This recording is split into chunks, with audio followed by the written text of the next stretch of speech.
Assalamualaikum warahmatullahi wabarakatuh. Waalaikumsalam warahmatullahi wabarakatuh. Selamat malam semuanya.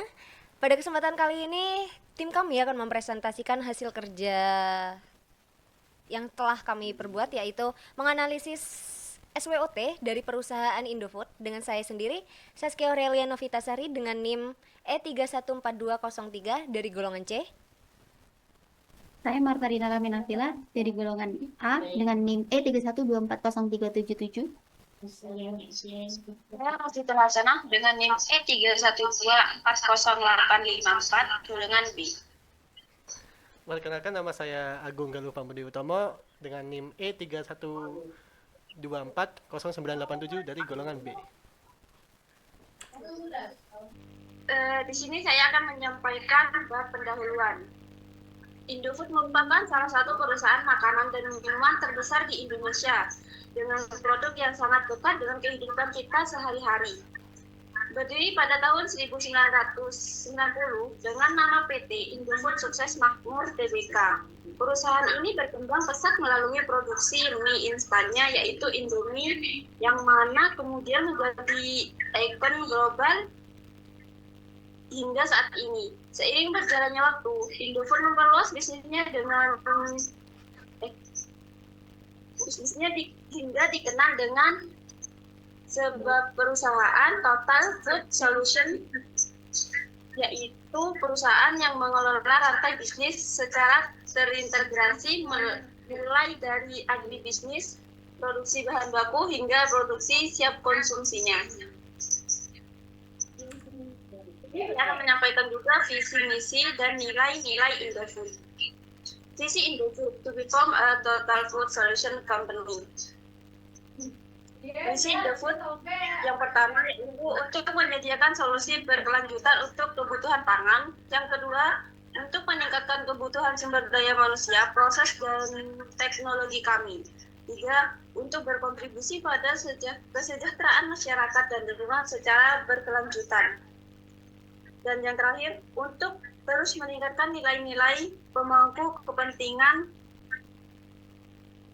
nilai-nilai Indofood. Nilai-nilai budaya yang diterapkan baik pada Indofood maupun Indomie terkandung dalam credo.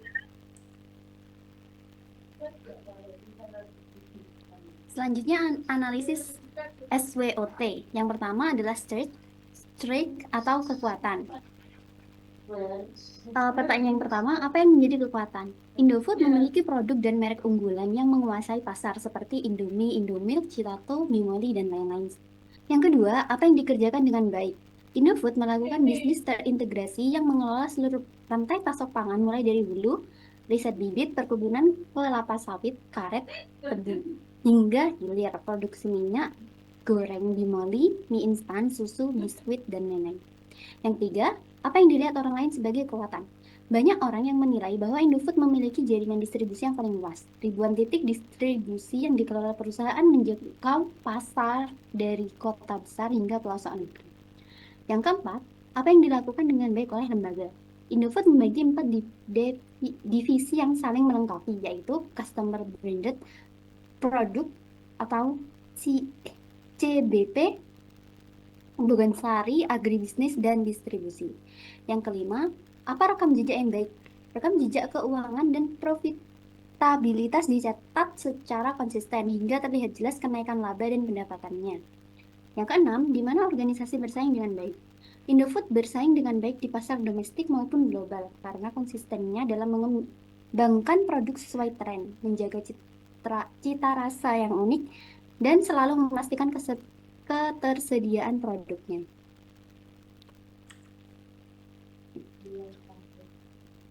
Untuk bagian weakness atau kelemahan, yang pertama, apa yang dapat dikembangkan masih terbatas pada makanan instan dan olahan. Perlu lebih banyak inovasi produk sehat atau rendah gula, rendah garam, organik.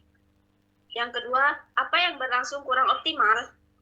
Pengelolaan limbah kemasan plastik dan distribusi daerah terpencil belum maksimal.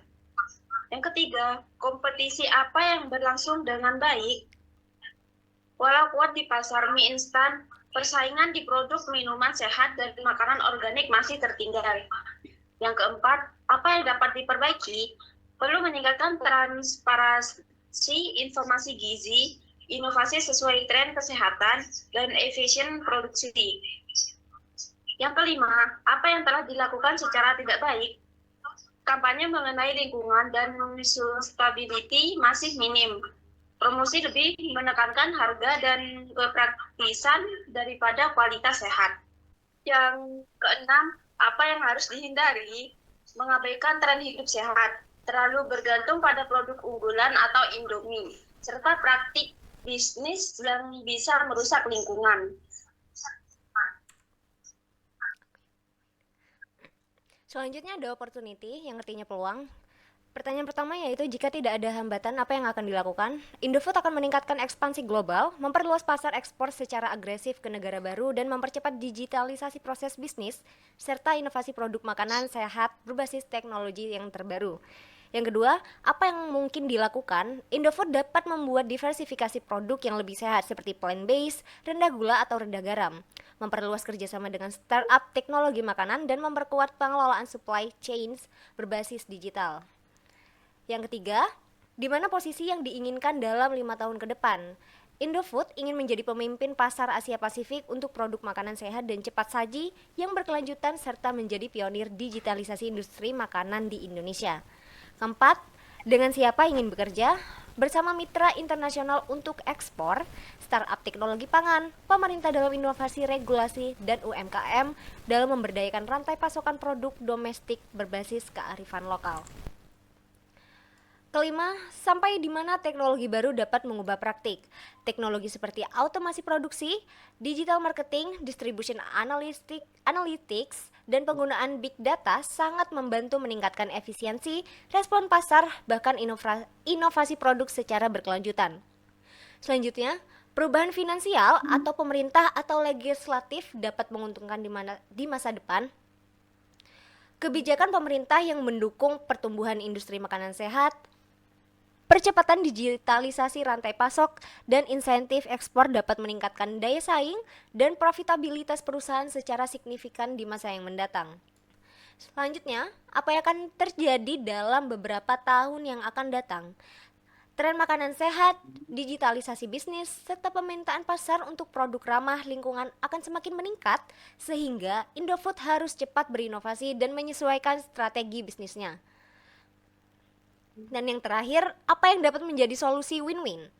Kolaborasi dengan petani lokal dan UMKM, inovasi produk berbasis kebutuhan konsumen masa kini, dan penerapan teknologi baru secara inklusif akan menghasilkan solusi yang menguntungkan seluruh pihak, perusahaan, mitra, konsumen, dan lingkungan.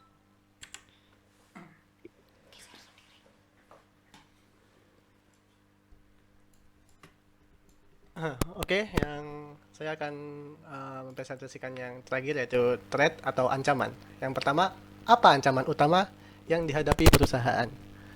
Persaingan produk sejenis yang semakin ketat dan inovatif membuat Indofood perlu strategi khusus agar mampu mempertahankan bagian posisi di pasar. Dua, ancaman apa yang datang dari pesaing? Persaingan harga dengan perusahaan lain menuntut Indofood untuk terus meningkatkan efisiensi dan efektivitas operasional. 3. Ancaman eksternal apa yang bisa menghambat produksi? Ketidaklancaran pasokan bahan baku impor, baik karena faktor ekonomi global maupun hambatan logistik, dapat mengganggu proses produksi. Yang keempat, apa ancaman yang berasal dari persepsi konsumen? Munculnya anggapan atau kekhawatiran konsumen mengenai penggunaan MSG atau bahan kimia berbahaya dalam produk mie instan dapat merusak citra merek Indofood. 5. Apa ancaman lain yang mungkin terjadi di masa depan? Perubahan regulasi pemerintah terkait kesehatan, keamanan pangan, maupun standar lingkungan bisa menjadi tantangan baru yang harus diantisipasi Indofood. Yang terakhir, bagaimana perkembangan tren gaya hidup menjadi ancaman? Perubahan pola konsumsi masyarakat yang mulai beralih ke makanan sehat atau praktis non-instan dapat mengurangi permintaan terhadap produksi mie instan tradisional. Oke, selanjutnya ada analisis KPI.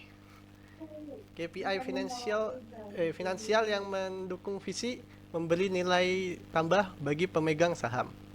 Yang pertama yaitu pendapatannya.